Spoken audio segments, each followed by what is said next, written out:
ஏடிஎம்கேவை அலையன்ஸில் கொண்டு வந்து ஏப்ரலில் ஒரு வருஷமாலே போட்டவங்க. நீ சொன்ன மாதிரி 5 மாதம் ஆகுது, ஒரு கட்சி கூட வந்து சேரலையே. இதில் அடுத்த பெரிய கட்சியாக இருந்தது பாமக.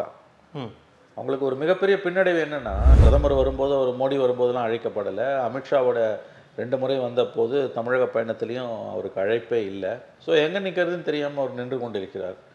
அரசியல்வாதிகள் இப்படி இருந்தாங்கன்னா, அவங்க புதிதாக யார் வராங்களோ அவங்க பக்கம் போக தான் பார்ப்பாங்க நேச்சுரலி. ஓகே, இங்கே அவங்களுக்கு விஜய் சேர்த்துப்பாரா இல்லையா, வேறு வழி இல்லைங்க. இது ஒன்று சேர்ந்தாலே தவிர ஏடிஎம்கேக்கு ஒரு ஆப்ஷன் இல்லை.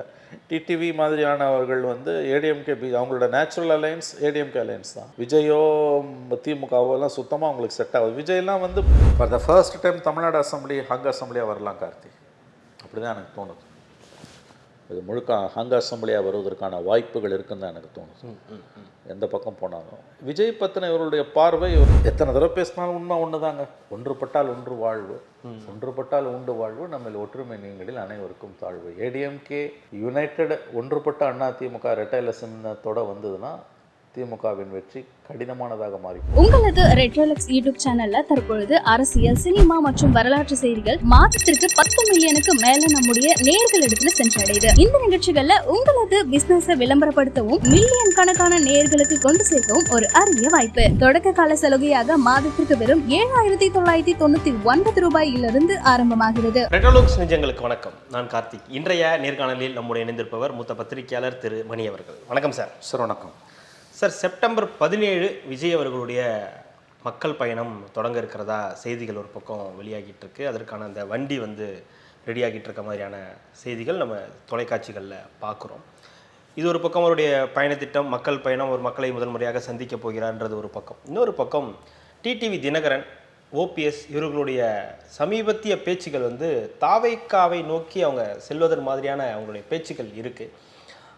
தாவேக்கா ஒரு அணி அமையும், தாவேக்கா தலைமையில் ஒரு அணி அமையும் சொல்லி டிடிவி தினகரன் அவர்கள் வந்து சொல்கிறாரு. நான் அந்த கூட்டணியில் இருக்கனா இல்லையான்றதை நயினார் நாகேந்திரன் தான் சொல்லணுன்றதையும் அவர் சொல்கிறாரு. நீங்கள் தாவேக்கா கூட கூட்டணி வைப்பீங்களான்னு ஓபிஎஸ்ட்டை கேட்டால் எதிர்காலத்தில் என்ன வேணால் நடக்கலாம் அப்படின்னு சொல்லி சொல்கிறாரு. என்ன நடக்குது? தாவேக்காவை நோக்கி இவங்கெல்லாம் படையெடுக்க ஆரம்பிச்சிருக்காங்களா அப்படின்ற ஒரு கேள்வி வருது. அது நடப்பதற்கான வாய்ப்புகள் இருக்குன்னு பார்க்குறீங்களா? நடப்பதற்கான வாய்ப்புகள் இல்லைன்னு நம்ம சொல்ல முடியாது. இல்லைன்னு சொல்ல முடியாது. பதில் வந்து நடப்பதற்கான வாய்ப்புகள் இல்லைன்னு நம்ம சொல்ல முடியாது. ஒரு விஷயம் கார்த்தி, அதாவது பெரிய கட்சிகளில் கம்யூனிஸ்ட் கட்சிகளை தவிர்த்த பெரிய கட்சிகள் எல்லா கட்சியிலுமே சொல்லிடலாம். பெரிய கட்சி, சிறிய கட்சி எல்லா கட்சியிலும் சேர்த்து சொல்கிறேன், எக்ஸப்ட் கம்யூனிஸ்ட்டுகள். அந்தந்த கட்சிகளில் ஓரங்கட்டப்பட்டவர்கள் விஜய் பக்கம் போவதற்கான ஆசையில் இருந்து கொண்டிருக்கிறார்கள். பலருக்கும் அந்த ஆசை இருக்கிறது. சிலர் ஏற்கனவே விஜயிடம் அந்த கதவை தட்டி கதவு திறக்கப்படாமல் வெளியில் நின்று கொண்டிருக்கிறார்கள். பேரெல்லாம் சொல்ல விரும்பலை, நான் தேவையும் இல்லை. இது வாக்கு வங்கி அரசில் இருக்கக்கூடிய கட்சிகளுக்கு வந்து விஜய் மாதிரி ஒரு புதிய வரவு வரும்போது அந்த பக்கம் ஈர்ப்பு ஏற்படுவது இயல்பு தான். அவங்களால பதவி இல்லாமல் இருக்க முடியாது. ஓகே, இப்போ ஓபிஎஸ் வந்து 2001 எம்எல்ஏவாக இருக்கார். 1, 6, 11, 16, 21 5 டேர்ம் எம்எல்ஏ. இதில் மந்திரியாக இருந்தார். 10 வருஷம் தொடர்ந்து மந்திரியாக இருந்தார்.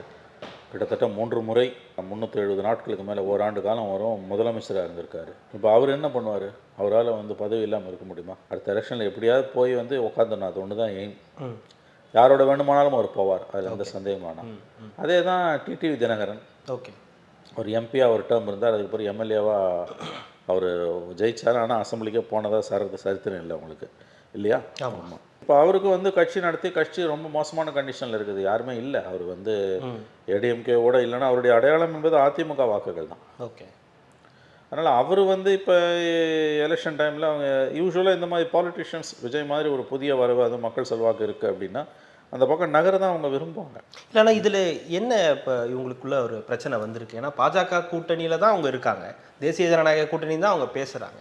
அப்புறம் ஏன் இவருக்கும் பாராமுகம், ஓபிஎஸ்க்கு காட்டுறதுக்கான பாராமுகம்ன்றதை நம்மளால் புரிஞ்சிக்க முடியுது. டிடிவி தினகரனுக்கு என்ன பிரச்சனை? ஒரு தனி கட்சி தானே. டிடிவியோட ப்ராப்ளம் என்னென்னா, இன்றைக்கி அவர் என்டிஏக்குள்ளே அவருக்கு மரியாதை இல்லை. அமித்ஷா சென்னை வந்தப்பெல்லாம் அவரை கூப்பிடவே இல்லை. அவங்க ஏப்ரல் 11 அந்த மேடையில் அவங்க டிடிவியை ஏற்றலை. ஏன்னா எடப்பாடி கோபித்துக் கொள்வார்னு ஏற்றலை. எடப்பாடி வந்துடுறாரு அப்படின்னா வந்து அவரோட சம்மதம் இல்லாமல் டிடிவியை கூட்டணியில் சேர்க்க மாட்டாங்க.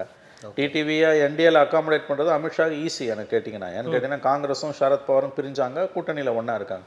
ஓபிஎஸ்ஸையாக கட்சியில் சேர்த்துக்கணும், டிடிவியில் கூட்டணியில் அவர் கட்சியை தான் சேர்த்துக்கிட்டோம். அதுக்கு ஒன்றும் ஏடிஎம்கே வந்து பெரிய அளவில் எதிர்ப்பு தெரிவிப்பாங்களா எனக்கு தெரியல.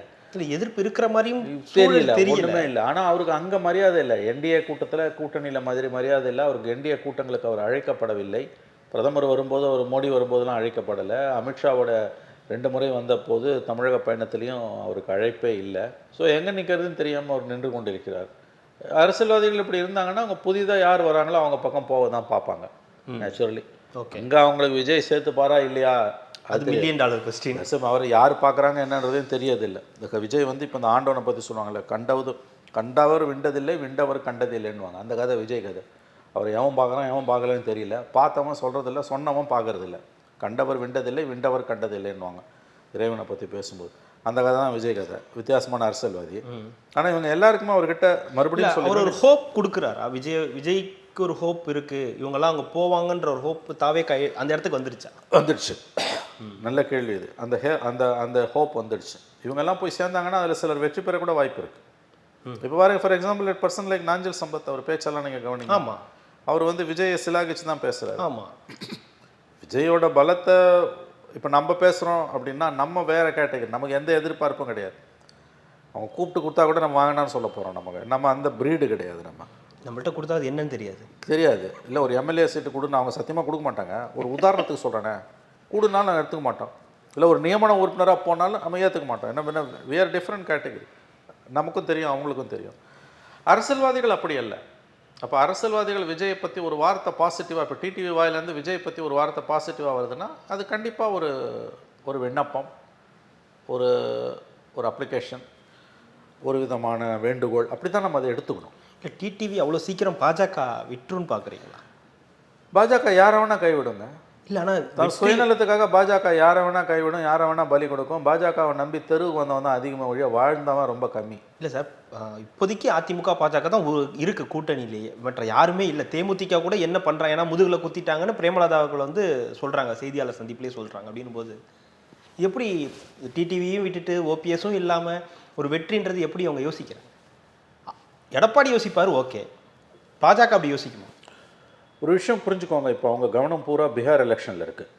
ப்ளஸ் ட்ரம்ப்போட டாரிஃப் இஷ்யூ பெரிய பிரச்சனையாக இருக்குது. தமிழ்நாடு, இந்தியா பூரா பெரிய சிக்கல் உண்டாயிருக்குது. பல நகரங்கள் வந்து இன்றைக்கி வந்து வெறிச்சோடி போகக்கூடிய அளவுக்கு வந்து ஏற்றுமதி மையமாக கொண்ட நகரங்கள், திருப்பூர், வட இந்தியாவில் பல நகரங்கள் எல்லாம் வந்து ஜலந்தர், இந்த மாதிரியான பல இடங்கள் வந்து இன்றைக்கி வந்து சூரத், ஏற்றுமதி மையமாக கொண்ட நகரங்கள் எல்லாமே வந்து ஜவுளித்துறை, இது வைர ஏற்றுமதி, இதில் பஞ்சாபில் இருக்கக்கூடிய அந்த ஏற்றுமதி செய்யக்கூடிய நகரங்கள் எல்லாமே வந்து இன்றைக்கி கடுமையான நெருக்கடியில் இருக்குது. ரூபாய் மதிப்பு கீழே போய்கிட்டே இருக்குது. நாளுக்கு நாள் வந்து நிலைமை மோசமாகுது. ஸோ மோடியோட கவனம் வந்து முழுக்க அதில் இருக்குது. ப்ளஸ் பீகார் எலெக்ஷன், அவங்களுக்கு பீகார் ஜெயிச்சு ஆகணும். தமிழ்நாடு பக்கம் அவங்க திரும்பலை. பீகாரில் எலெக்ஷன் முடிஞ்ச பிறகு டிசம்பரில் தான் தமிழ்நாடு பக்கம் அவங்க திரும்பும். சரி பண்ணுறதுன்னு முடிவு பண்ணால் ஒரு நிமிஷத்தில் சரி பண்ண முடியும். அவங்க எல்லாரையும் அரவணைச்சு பண்ணிட முடியும். அவங்க இது கவனம் செலுத்தாமல் இருக்காங்க. இந்த சிறிய கட்சிகளை உள்ளே கொண்டு வரதில் அவங்க ஆர்வம் காட்டலை. இப்போ காட்டல. ஓகே, கண்டிப்பாக காட்டுவாங்க. இப்போ காட்டல. இப்போ ஏடிஎம்கேவை அலையன்ஸில் கொண்டு வந்து ஏப்ரலில் 1 வருஷமாலே போட்டவங்க. நீ சொன்ன மாதிரி 5 மாதம் ஆகுது, ஒரு கட்சி கூட வந்து சேரலையே. இதில் அடுத்த பெரிய கட்சியாக இருந்தது பாமக. அவங்களுக்கு ஒரு மிகப்பெரிய பின்னடைவு என்னென்னா, ஏடிஎம்கே உள்ளே இருக்க சிக்கல் ஒரு பக்கம், இந்த அலையன்ஸ் டேக் ஆஃப் ஆகலைன்றது ஒன்று. இன்னொன்று, இந்த அலையன்ஸில் கட்சிகளே வரல. என்டிஏல இருந்ததாக கருதப்பட்ட பாமக வரல. பாமக உள்ள என்ன சிக்கல், அப்பா மகன் சண்டை புதிய சிகரங்களை தொட்டுக்கிட்டு இருக்கு. அதுவும் கடந்த 3-4 நாட்களாக வந்து அது நம்ம வாயால் சொல்ல முடியாத அளவுக்கு ரொம்ப அவலமானதாக, அதாவது வர்ணிக்க முடியாத அளவுக்கு அவலமானதாக மாறிக்கொண்டிருக்கிறது. அதை நம்ம பேசுகிறது கூட நமக்கு அசிங்கம் நான் நினைக்கிறேன். ஸோ அந்த கட்சி அதில் பாதாளத்துக்கு போயிடுச்சு. இனிமேல் அவங்க அப்பா புள்ள சண்டை தீராதுன்றது எல்லாருக்கும் தெரியும். ஒருவேளை அப்படி தீர்ந்தாலும் அவங்களால பெரிய லாபம் இருக்குமான்னு எனக்கு தெரியல. வாக்கு வங்கியில் சிதைவு ஏற்பட்டிருக்கு. அதில் கணிசமான பகுதி விஜயை நோக்கி நகருது.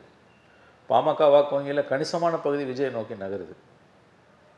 அப்போ பிஜேபி வந்து இந்த ஏடிஎம்கே அலையன்ஸும் டேக் ஆஃப் ஆகாமல் இருக்குது அப்படின்னா எதை வச்சு அவங்க ஜெயிப்பாங்கன்னு ஒன்றும் புரியல. பட் நான் மறுபடியும் சொல்கிறேன், அவங்க கவனம் டிசம்பருக்கு தான் இங்கே திரும்பும்.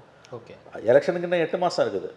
தாராளமாக டிசம்பர் ஜனவரியில் கூட சரி பண்ணி கொண்டு வந்துடலாம். இது பாருங்கள், திமுகவுக்கு போக முடியாத ஒரு பெரிய கூட்டம் இருக்குங்க தமிழ்நாட்டில் கட்சிகள். அவங்க ஏடிஎம்கேக்கு தான் நாங்கள் வந்தாகணும். கடைசி நேரத்தில் கூட வருவான். நீங்கள் கேட்டிங்களே இது யார் தான் அவன் வச்சுருப்பான், அவ்வளோலாம் கவலைப்பட வேணாம். ஏன்னு கேட்டிங்கன்னா 7 மாதம் இருக்குது. இன்றைக்கி மார்ச்ல தான் நோட்டிஃபிகேஷன், நம்ம time- ஏப்ரலில் தான் எலெக்ஷன். டைம் இருக்குன்றது தான் எடப்பாடியோட எண்ணமாவே இருக்கும். எண்ணமும் அதுவும் அவர் எடப்பாடியோட எண்ணமும் அதுதான், பிஜேபியோட எண்ணமும் அதுதான். நாள் நிறையா இருக்குங்க. ஃப்ரீயா விடும் இப்போதைக்கு ஒன்று. ஆமாம்மா, இப்போ ஃப்ரீயாக விடுங்க, நீங்கள் என்ன வேணால் கற்றுங்க, என்ன வேணால் பேசுங்க. அதனால் வந்து டைம் இருக்குது, டைம் இஸ் ஆல்வேஸ் தேர். அதனால் அது ஒன்றும் பெரிய பிரச்சனையாக எனக்கு படலை. முடிவு என்ன பண்ண போகிறாங்கன்றதான் நம்ம கவனிக்கணும். நான் அந்த முடிவு தான் வந்து இப்போ அது வேறு வழி இல்லைங்க. இது ஒன்று சேர்ந்தாலே தவிர ஏடிஎம்கேக்கு ஒரு ஆப்ஷன் இல்லை. டிடிவி மாதிரியானவர்கள் வந்து ஏடிஎம்கே அவங்களோட நேச்சுரல் அலையன்ஸ் ஏடிஎம்கே அலையன்ஸ் தான். விஜயோ திமுகவோ எல்லாம் சுத்தமாக அவங்களுக்கு செட் ஆகுது. விஜய்லாம் வந்து வேறு வழி இல்லைன்னா போகலாமே வழி, அங்கே போய் அவரால் என்ன பண்ண முடியும்? சரி, விஜய் இஸ் கம்ப்ளீட்லி அன்டெஸ்டடு. இன்னொன்று, அவர் யாரையுமே மதிக்கிறதாவே இல்லையேங்க. ஒரு ப்ரெஸ் மீட்டு கிடையாது, ஒருத்தரோட கலந்துரையாடல் கிடையாது, மற்ற கட்சி தலைவர்கள் போய் பார்க்குறது தான் அது கிடையாது. அவர் நல்லது கட்டத்தில் வந்து பொது நிகழ்ச்சிகளில் வரதே கிடையாது.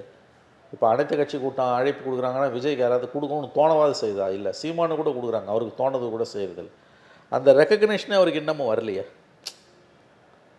அப்போ அந்த ஒரு நபரை வந்து நீங்கள் எப்படி வந்து நீங்கள் அவரை நம்பி இவங்க வேறு வழி இல்லைன்னா போவாங்க. ஒன்று சைபர் இல்லை விஜயோட போய் ஒரு மோதி பார்த்துலான்ற எண்ணம் வந்தால் தான் போவாங்க. அதனால் இது டிடிவி ஒருவேளை அப்படி நடந்தால் அது என்ன மாதிரியான மாற்றத்தை கொடுக்கும்னு ஒரு கேள்வி இருக்குல்ல சார்? அது பெரிய பாதிப்பை ஏற்படுத்தும் சார். அப்படி ஒரு வேளை 4 கார்னர் ஃபைட்டு வந்து அப்படி தான் வரும் போல் இருக்குது. 4 கார்னர் ஃபைட் வந்து ஏடிஎம்கேக்குள்ளே சேர முடியாத ஓபிஎஸ் டிடிவிலாம் விஜய் பக்கம் போகிறாங்கன்னா திமுக ஈஸியாக ஜெயிச்சுட்டு வந்துடும். ஏன்னா ஆன்டி டிஎம்கே ஓட்டு வந்து ஓகே பவர்ஃபுல்லாக 3-4 பிஜேபி ஒரு ஏடிஎம்கே பிஜேபி அலையன்ஸ், சீமான் டிவிகே ஃபைன், ஈஸியாக டிஎம்கே வந்துடும், ரோப்பின் ஆகிடும். இவங்கெல்லாம் போய் விஜய் பக்கம் சேர்ந்து விஜய் ஏடிஎம்கே அலையன்ஸ்க்கு வராமல் நிற்கிறாருன்னா அட்வான்டேஜ் டிஎம்கே. திமுக எதிரான ஓட்டு சுக்கலாக உடையுது. Okay, for the first time Tamil Nadu assembly hung அசம்பிளியாக வரலாம் கார்த்தி. அப்படி தான் எனக்கு தோணுது. இது முழுக்க ஹங் அசம்பிளியாக வருவதற்கான வாய்ப்புகள் இருக்குன்னு தான் எனக்கு தோணுது. எந்த பக்கம் போனாலும் விஜய் பற்றின இவர்களுடைய பார்வை இவர்களுடைய ஆதங்கத்தை காட்டுகிறது. டிடிவி, ஓபிஎஸ் இவங்க எல்லாம் பேசுகிறதெல்லாம் வந்து விஜய் நயனார், இவர் அவர் பேர் நாஞ்சில் சம்பத், இதெல்லாம் வந்து அரசியல்வாதிகள் அதிகாரம் இல்லாமல் இருக்க மாட்டாங்க. அதிகாரம் இல்லாமல் இருக்காங்க. அவங்க ஒரு வார்த்தை சாதாரணமாக வருதுன்னா இப்போ எல்லோரும் விஜயை போட்டு வாங்குவாங்கன்னு வாங்குறாங்க எல்லா கட்சி தலைவர்களும். ஆனால் இவங்கெல்லாம் சைலண்ட்டாக இருக்காங்கன்னா இவர்கள் பனையூரின் கதவுகள் தங்களுக்காக திறக்குமா என்று காத்திருக்கிறார்கள் தான் அர்த்தம். ஏற்கனவே பல பேர் அங்கே முட்டி மோதிட்டு இருக்காங்கங்க. நான் கேள்விப்பட்ட வரையில் இந்த மாதிரி பெரிய கட்சிகளில் ஓரங்கட்டப்பட்டவர்கள் வந்து முட்டி மோதுறாங்க. அவர் திறக்க மறுக்கிறார். ஓகே, அவர் என்ன மனசில் வச்சுருக்காருன்னு நமக்கு தெரியல. இல்லை, இது விஜய் அவர்கள்ட்ட டிடிவி ஓபிஎஸ் எல்லாம் போகிறத மற்ற 2 ஆளும் கட்சிகள் எப்படி பார்ப்பாங்க? ஆளும் கட்சிகள் அடுத்த ஆளுங்கட்சியை வர துடிக்கிற அதிமுக எப்படி பார்ப்போம்? 2 பேர் ரசிப்பாங்கன்னு தோணுது. ஆஃப்கோர்ஸ் ஏடிஎம்கேக்குள்ளே விஷயம் தெரிஞ்சவங்க வருத்தப்படுவாங்க, நம்ம டிடிவியும் ஓபிஎஸையும் இழந்துடுறோமேன்னு. ஓகே, திமுகவை பொறுத்த வரைக்கும் ஒன்றும் பெருசாக ஒன்றும் கிடையாது. எங்கே போனால் அவங்களுக்கு என்ன வந்து நான் சொல்ல போனால் இது அட்வான்டேஜ் அவங்களுக்கு. டிஎம்கேக்கு அட்வான்டேஜ் தான் இது. இவங்க வந்து செல்வாக்கு இல்லாமல் இருக்காங்க. ஓபிஎஸ் வந்து தான் 3 டேர்ம் சிஎம்மாக இருந்தும் தன்னை வந்து அவர் ஸ்டெபிலைஸ் பண்ண முடியல. இல்லை, அது அதிமுகவுக்கு ஒரு சேதாரத்தை ஏற்படுத்தும் இல்லையா? கண்டிப்பாக இருக்கும். திமுக ஜெயிக்குன்றதை தாண்டி அதிமுக சேதாரம் சந்தேகமே இல்லை. 10 தொகுதியிலேயாவது சேதாரத்தை 10லேருந்து 20 தொகுதியில் சேதாரத்தை ஏற்படும் 2 பேர் சேர்ந்து. ஆமாம், 1 ஓட்டு 2 ஓட்டை கூட அடுத்த எலெக்ஷனில் தோக்கலாம், ஜெயிக்கலாம். அதில் நீங்கள் வந்து இப்படி சேதாரம் ஏற்பட்டுன்னா அது ஏடிஎம்கேக்கு தான் லாஸ். எத்தனை தடவை பேசினாலும் உண்மை ஒன்று தாங்க. ஒன்றுபட்டால் ஒன்று வாழ்வு, ஒன்றுபட்டால் உண்டு வாழ்வு, நம்ம ஒற்றுமை நீங்களில் அனைவருக்கும் தாழ்வு. ஏடிஎம்கே யுனைடெட் ஒன்றுபட்ட அண்ணா திமுக இரட்டை சின்னத்தோடு வந்ததுன்னா திமுகவின் வெற்றி கடினமானதாக மாறிப்போகும், மிக மிக கடினமானதாக மாறிப்போகும். ஆட்சி மாற்றம் கூட ஏற்படலாம். ஆனால் ஒற்றுமை ஏற்படாமல் ஓபிஎஸ் டிடிவிலாம் வெளியிலேருந்து ஒரு 20 தொகுதியில் உடைக்கிறாங்கன்னா கண்டிப்பாக ஏடிஎம்கே வந்து படுதோல்வியை தள்ளும். எடப்பாடி கையில் தான் இருக்குது. பிரிஞ்சவங்கள சேர்க்கணுமா வேணாமான்றது அவர் தான் முடிவு பண்ணணும். இல்லை, இவ்வளோ விடாப்பிடியாக ஒரு தலைவர் இருக்க முடியுமா? சேர்க்க மாட்டேன்ற மாதிரியான, இல்லை அவருக்குன்னு ஏதாவது ஒரு எண்ணங்கள் வேறு மாதிரி ஒரு ஐடியா கூட இருக்கலாம்னு நம்ம யோசிக்கணும். அவர் மனசில் என்ன இருக்குன்னு தெரியல. பட் அப்படி இருக்கக்கூடாது. நான் தான் ஜெயலலிதா உதாரணத்தை சொன்னேன். நீர் அடித்து நீர் விலகாதுன்னு வாங்க. அந்த அம்மாவை பேசுனதே அவங்கள 100ல் 1 பங்கு 1000ல் 1 பங்கு கூட பேசுனது கிடையாது. அப்போ நீங்கள் வந்து அந்த அம்மா கிட்டேருந்து பாடம் கற்றுக்கணும். எல்லாரையும் ஒன்றா சேர்த்தாங்கல்ல ஜெயலலிதா. இல்லை, அவருடைய பயம் ஆளுமைக்கான பயமாக இருக்கா? அந்த இடத்துக்கு பயம் வந்துருச்சோ மீண்டும் அவங்களாம் உள்ள சேர்த்து அதுவும் இருக்குது. இப்போ ஓபிஎஸ் டிடிவி வந்தாங்கன்னா மறுபடியும் அந்த லாபி பவர்ஃபுல் ஆகிடுமோன்ற ஒரு பயமும் அவருக்கு இருக்குது. அதனால தான் நீங்கள் டிடிவியை சேர்க்காதீங்க, ஓபிஎஸ் சேர்த்து உள்ள சைஸ் பண்ணி வைங்க, டிடிவியோட அலைன்ஸ் வச்சுக்கோங்கன்றாங்க. அவர் வாயை திறக்க மாட்டேங்கிறாரு. அவர் வாயை திறக்க மாட்டேன்றாரு.